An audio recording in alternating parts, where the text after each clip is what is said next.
Hello YouTube, Dion from ADEX Tech with the unboxing of this bulk, as you can see, USB sound card by Cmedia. So let me unwrap this one and check it closely, since this is one of the cheapest USB sound cards and DAC that you can find on the internet. First we have a driver CD, next we have the USB cable for connection, and we can connect it here. So last but not least, this is the sound card.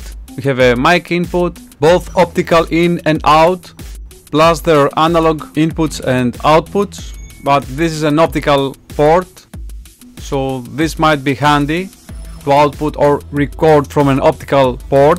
The casing has this blue aluminum cover, it feels premium.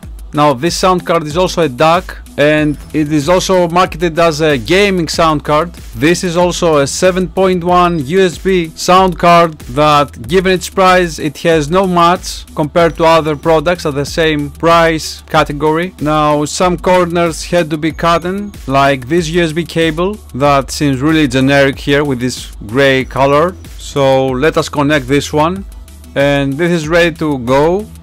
So this was the unboxing of the Cmedia USB sound card. Leave us a like, feel free to subscribe, and as always from ADEX Tech, thank you for watching.